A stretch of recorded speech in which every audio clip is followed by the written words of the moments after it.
In the ancient days of Lamia, Abhorash served as captain of Queen Neferata's guard and was among the first of the vampire lords. Renowned as the greatest warrior of his age, Abhorash reluctantly embraced vampirism to serve his queen, yet retained a vestige of honor in undeath. No, you crave something far more elusive. You want to be the greatest of warriors, the epitome of fighting men.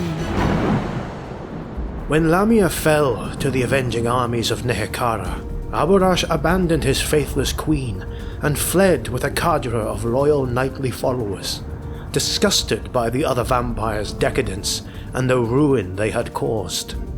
He swore an oath to never again drink the blood of the weak, vowing to hunt only the mightiest of warriors as sustenance, and to achieve martial perfection that might transcend his cursed state. In this video, we explore the saga of the Blood Knights, from Queen Neferata's stolen elixir and the night she bound Abhorash in immortal flesh, through the dragon slaying that birthed the Order, Walach Harkon's fall of Bloodkeep, and the martial creed that drives these vampires to seek worth only in the blades of the mighty. We will weigh their code against the bloodlines of the Lahmians, the sorcery of Necrarchs, of the savage Strigoi, and even the von Carsteins. By tale's end, you will know every oath, betrayal, and blood-soaked triumph that forged the most feared cavalry in the old world.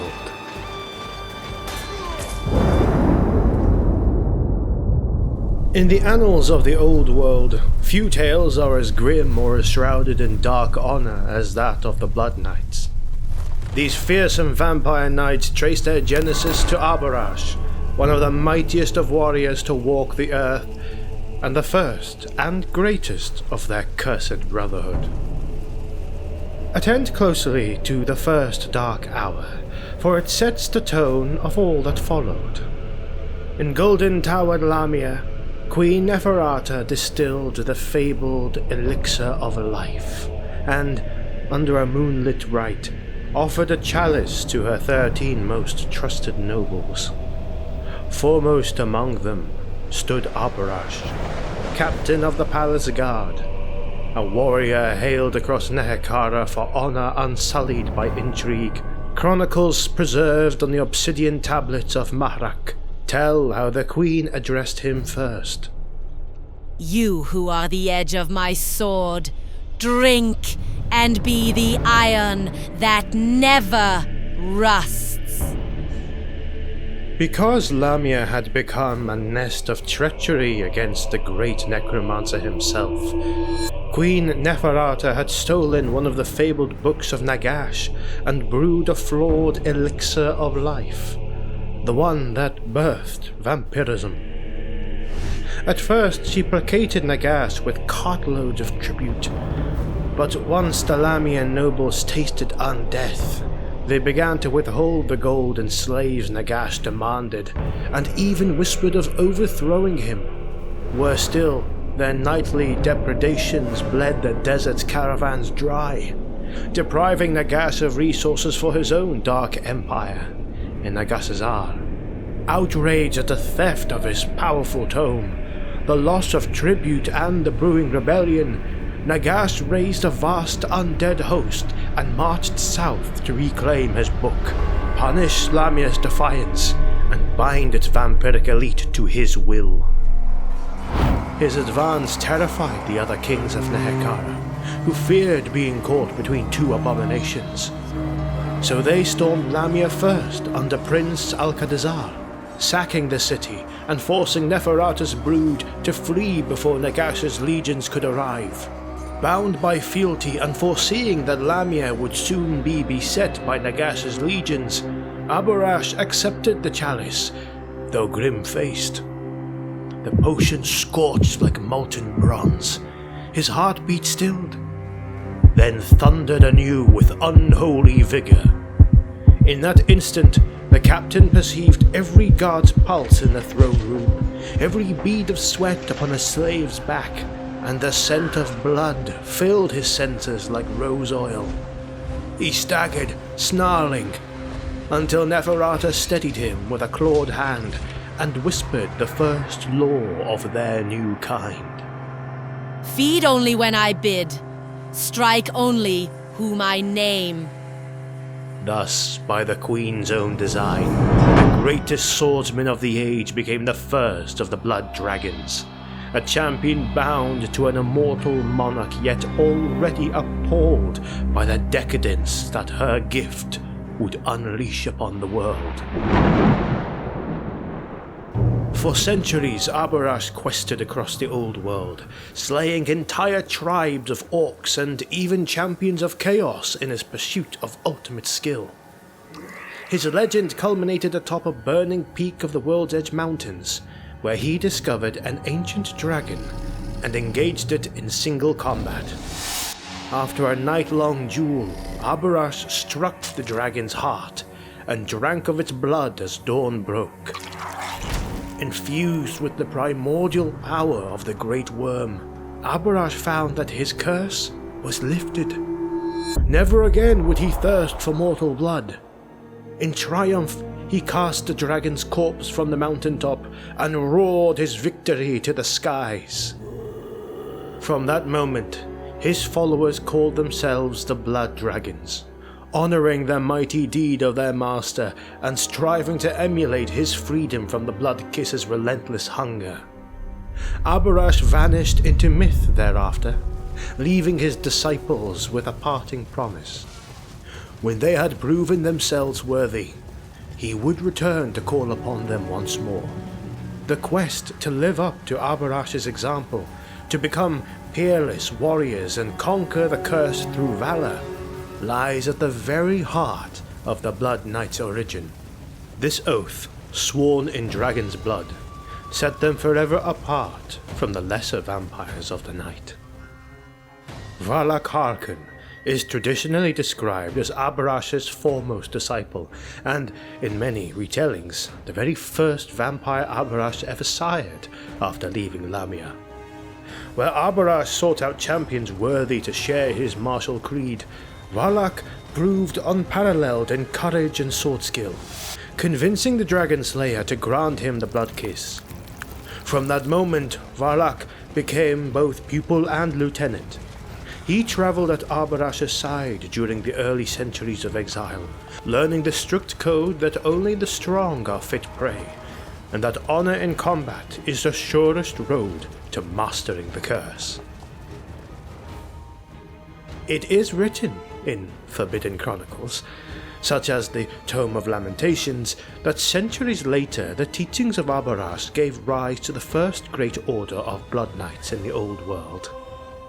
One fateful night, the towering warrior named Walach Harkon arrived at the fortress monastery of the Order of the Blood Dragon, then a proud mortal knightly order defending the Grey Mountain passes into Bretonnia.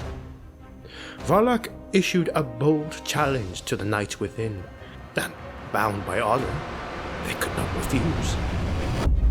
One by one, the champions of the Order met the vampire in single combat, and one by one, each was struck down. Those knights who fought bravely and with skill, Walach spared from final death, granting them the Blood Kiss and the blessing of undeath, while all whom he deemed unworthy were slaughtered without mercy. Traditionally, a Blood Knight shows mercy only rarely, perhaps sparing a promising warrior whom he deems might provide a greater challenge in the future. This is only one of their many beliefs, martial traditions, and code of honor that govern their lives, as we will see in the next chapter.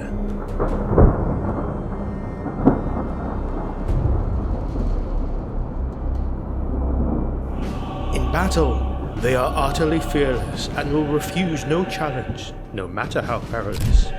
These cursed knights fight at the forefront of every undead army, for such is their pride and valor that they disdain to hang back or avoid personal combat. Though fallen into darkness, many Blood Knights still uphold warped chivalric customs. Their armor and weapons, while ornate, reflect their morbid obsession with death. They ride to war in Baroque plate encrusted with symbols of slaughter, wielding blades etched with unholy runes and lances fashioned like the fangs of beasts. Even their chargers are not living steeds, but nightmares, demonic warhorses wreathed in hellish energy and clad in spiked barding marked by necromantic sigils. If a particularly renowned Blood Knight develops a devastating new fighting style or achieves great fame on his quest, others of like mind flock to his banner. Thus, new vampiric orders arose over the centuries. For example, the infamous Red Duke of Aquitaine began as a lone undead knight, terrorizing Bretonnia, but as tales of his martial skills spread, an entire army of both mortal and immortal followers rallied to him. In another notable example, in Estalia, the mortal knights of Erana were so in awe of Abhorash's legend that their Grand Master led his whole company into vampirism, believing the secrets of the blood dragon far surpassed the art of the patron goddess Myrmidia. Yet, for every legion of vampire knights, many more blood knights choose a solitary path. These lone wanderers are renegade duelists and questing warriors who roam the old world in austere exile. Some take up vigil over remote mountain passes or forsaken bridges, challenging all who dare cross in ritual combat. Others dwell as recluses in high crags or hidden sepulchres, honing their deadly skills in isolation, slaying any intrepid fool who seeks them out as either tutor or prey. A few even walk among the courts of men, disguising themselves in the retinues of moral knightly orders or noble houses, so they might secretly partake in jousts and battles, forever testing themselves against the greatest warriors of humanity. In all cases, the Blood Knights exist only for battle. Where Bretonia's Grail Knights embody the noble ideal of the virtuous champion, these Dark Knights embody war in its most ruthless form. Ultimate killers, living only for the sword and sustained by the blood they spill.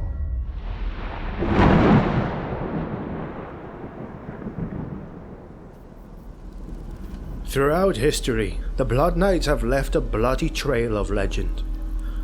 One of the earliest and most fateful tales is that of Blood Keep, the great fortress in the Grey Mountains which once guarded a pass into Bretonnia. There, the Order of the Blood Dragon defended the borderlands of the Empire, until the coming of Walach Harkon.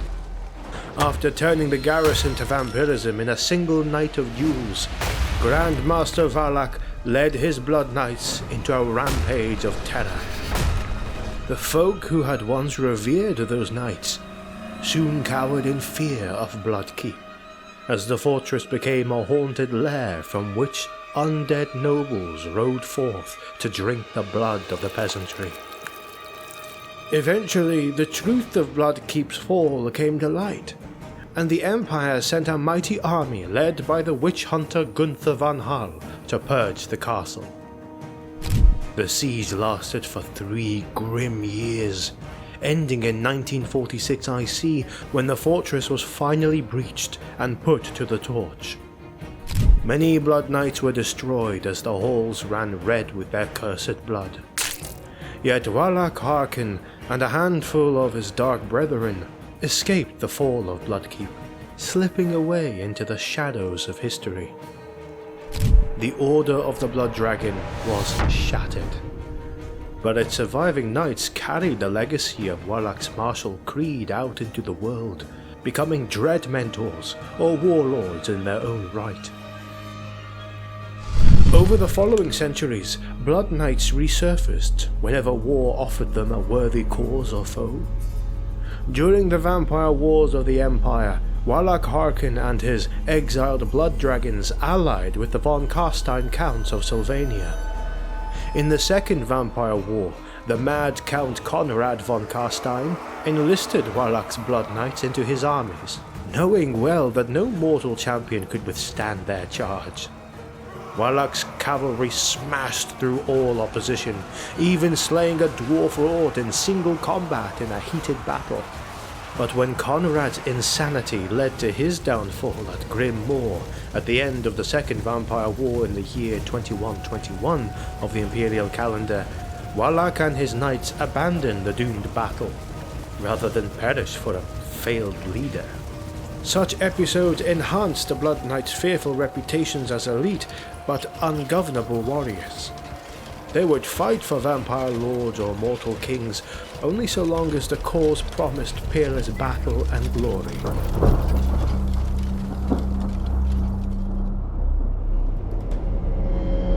The vampires of the old world are divided into several bloodlines, each tracing back to a different progenitor. The Blood Knights are but one of these vampiric lineages. Anyone interested in these bloodlines must understand how they differ in philosophy, power, and behavior from their kin. Descended from the first vampire, Queen Neferata of Lahmia, the Lahmian sisterhood are seducers and schemers. Predominantly female and breathtakingly beautiful, Lahmians manipulate mortal society from the shadows. Where Blood Knights charge in brazen combat, Lahmians use subterfuge, charm, and intrigue as their weapons. They insinuate themselves into the courts of men, toppling kingdoms or puppeteering rulers without ever drawing a sword. Neferata herself rules from the Silver Pinnacle, commanding a secret coven that trades in whispers and secrets. In battle, a Lahmian prefers to break enemies through assassination, hypnosis, or political sabotage rather than open force. This bloodline prizes cunning over strength, seeing the subtle domination of humanity as the surest path to power. The Blood Dragons are vampiric knights obsessed with martial prowess and honor. They seek to perfect their skill in combat above all else, often embarking on solitary quests or forming martial orders.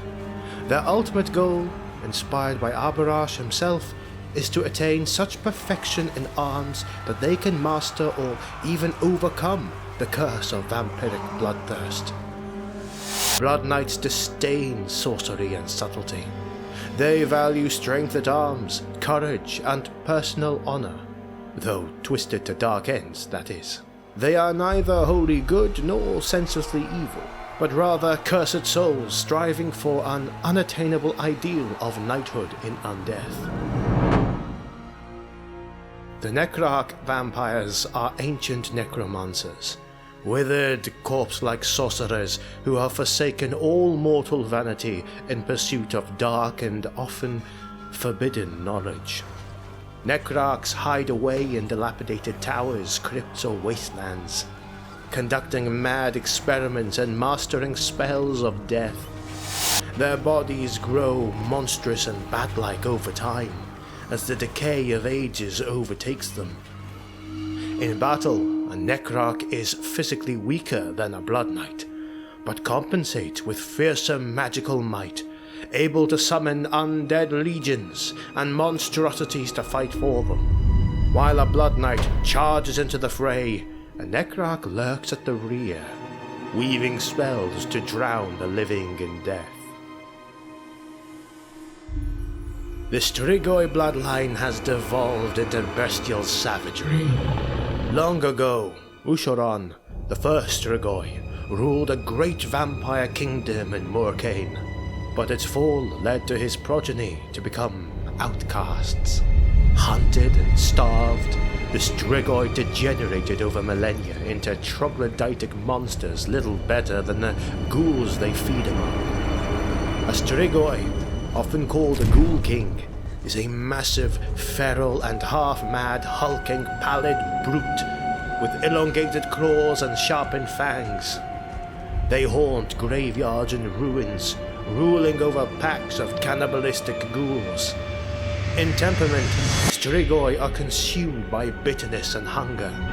They lack the refinement of other vampires, acting on animal instinct or insane delusions of lost glory. Paradoxically, their ferocity and warped vitality makes them incredibly strong. A Strigoi's raw physical strength and fury can rival or exceed a Blood Knight's skill, but without any discipline or reason to fully control it. They often attack in savage leaps and rending strikes, more akin to a rabid beast than a duelist. While other bloodlines plot or duel, Strigoi simply rip their enemies apart and gorge on the flesh. They represent vampirism in its most degenerate, tragic form. Immortal power collapsed into madness and monstrosity. The von Carstein dynasty, founded by the ancient vampire Vashanesh, known in the Empire as Vlad von Carstein, are the warlords and aristocrats among vampire kind. In demeanor, they are proud, cunning, and immensely ambitious, seeking not merely personal power, but dominion over the realms. Von Carstein delights in the great game of conquest and rulership. They blend the martial might of a warrior with the arcane skill of a necromancer and the political savvy of a tyrant. The von Carsteins typically raise vast armies of undead and attempt to carve out empires, as Vlad and his heirs did in Sylvania, or even conquer human nations outright. Their hallmark is charisma and strategic genius. A von Carstein is as likely to charm or intimidate mortal nobles into submission as to face a foe blade to blade. Of all vampires, they most closely mimic human ability while simultaneously being flagrant about their supremacy. In battle, they are general and champion at once, commanding armies of undead while personally cutting down swaths of enemies with sword and spell. The von Carstein bloodline's curse is hubris and treachery. Each scion vies to outdo the founder's conquests, and they often feud viciously with one another for supremacy. In summary, if Blood Knights seek perfection of the self, von Carstein seek dominion over all. Their ambition burns as fiercely as their strength. Each bloodline thus has its own dark ethos. The Blood Knights stand apart for their grim chivalry and self-imposed martial code, whereas the Lahmians prefer intrigue. The Necrarchs hunger for knowledge, and the Strigoi descend into feral wrath, and the von Carsteins lust for power. Yet for all their differences, they are still kin in undeath. As a Lahmian scholar, Gabriela von Nachthafen, observed, the stamp of each progenitor lives on in the blood of their get. The scions of Abhorash, Neferata, Besoran, Ushoran, and Vashanesh each inherit a measure of their marker's nature. In the end, every vampire remains a prisoner of the curse in their own way, whether bound by honor, hunger, sorcery, or ambition. The Blood Knights choose the path of the sword, walking it with peculiar nobility, even as they wreak horror upon the world.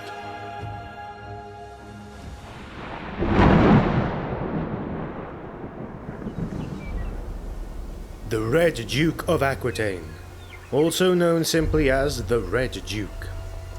He was a Bretonnian noble corrupted during the Crusades in Araby.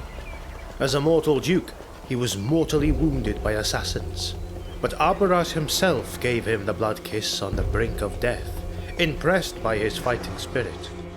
The Duke returned to Bretonnia as a blood-mad conqueror, bringing devastation to Aquitaine. His scarlet-armored figure on the battlefield became the stuff of legend and horror. Though eventually defeated and entombed by the Bretonnians, the Red Duke rose again in later centuries.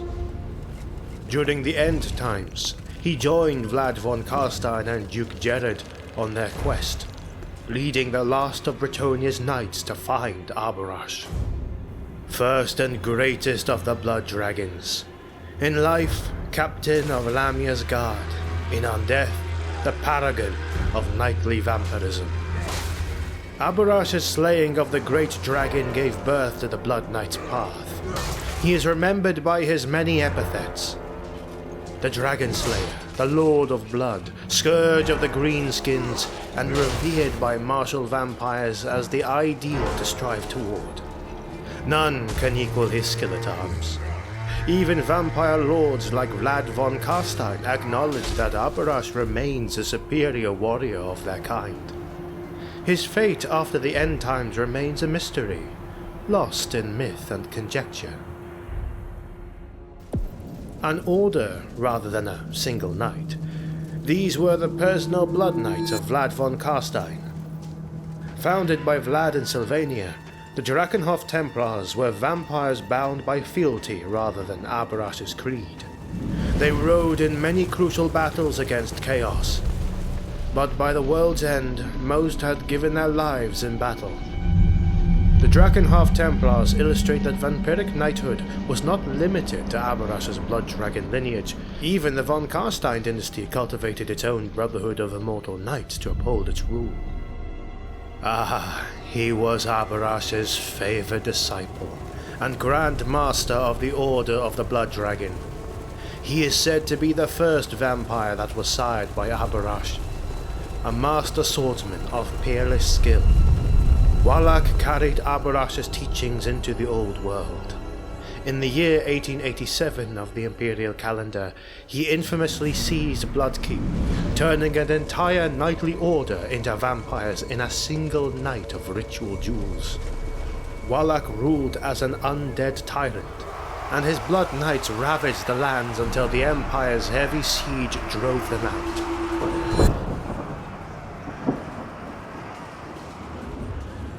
In the cataclysmic age of the end times, the Blood Knight played a dramatic role in the final chapters of the world story. Nagash, the great necromancer, rose and sought to bind all undead to his service. He counted Walach Harkon among his new champions, naming him a Mortarch, alongside other legendary lords.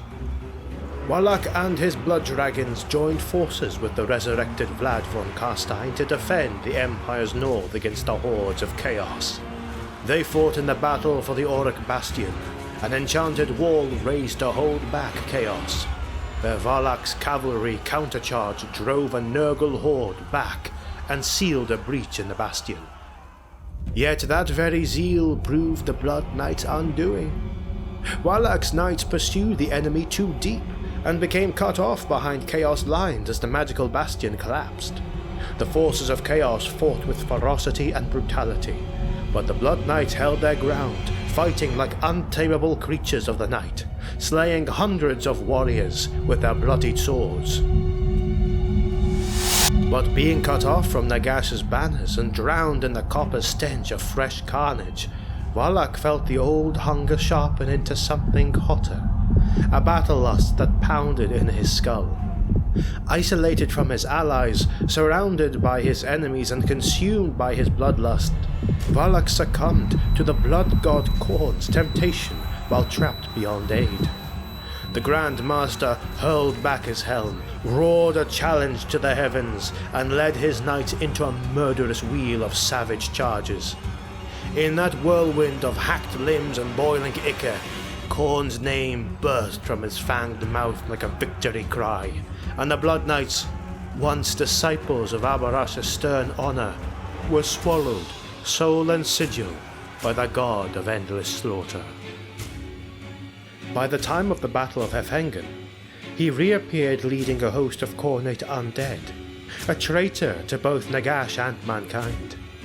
At Hefengen, as Imperial and undead allies stood together against chaos, Walach Harkon swooped out of the northern skies on the back of a skeletal dragon, clad in Khorne's crimson slaughter armor.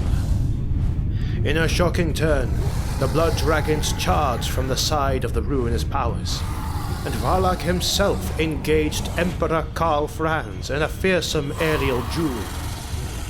The ancient vampire, proclaiming the hour of the gods had come, toyed with the Empire's champion before casting the Emperor mortally to the ground. This treachery broke the fragile alliance at Hefengen, the Empire's army, seeing their emperor fall to a vampire's hand, lost heart and retreated, and chaos won the field. But Walach paid for his betrayal. Enraged, Vlad von Carstein refused to let Walach live. When the mad Blood Knight swooped down to attack Vlad, the von Carstein Count seized control of Wallach's undead dragon steed by sorcery and commanded it to tear its own rider asunder. Thus Walach Harkon met his end, ripped in two by his dragon, destroyed by the very undead he once swore to lead in honor. So ended the saga of the Grand Master of the Blood Dragons, in carnage and disgrace.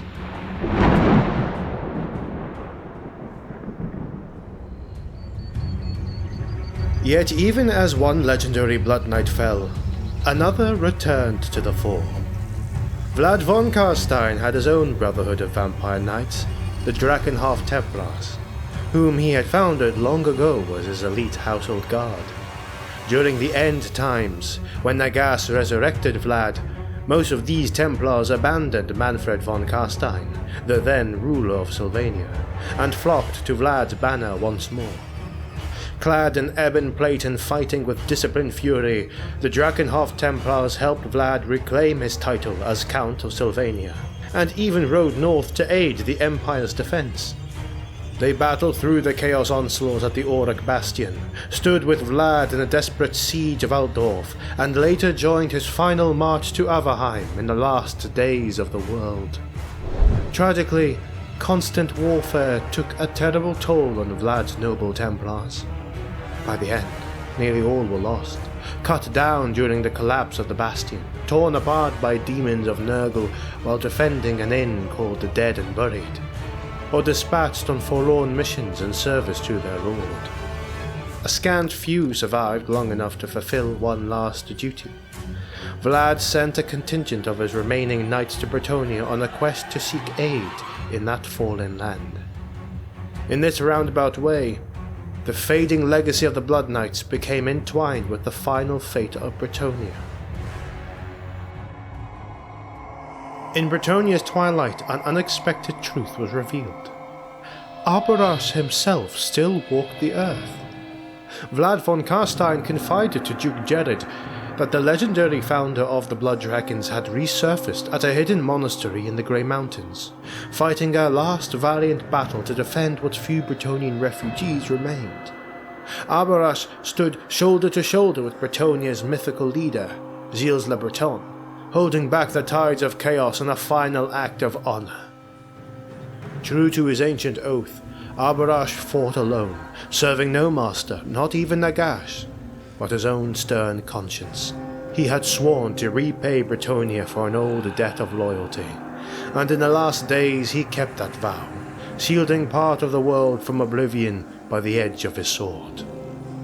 As Vlad von Carstein remarked, where Abhorash stands, the enemy will never triumph.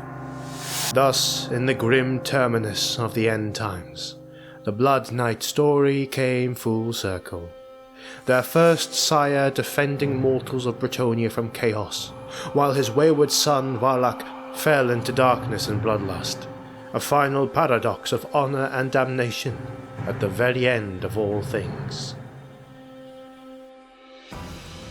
And so the saga of the Blood Knights is one of contradiction. Chivalry turned crimson, devotion perverted by the curse of unlife. May their story remind us that even in darkness, obsession can be a blade or a chain. Thank you for venturing into this lore overview with us. Craving a deeper dive into the vampire wars? Watch our companion video, where we unravel the 3 bloody campaigns that forever scarred the Empire of Man as humanity fought tooth and nail against the relentless legions of the undead. We thank you for watching.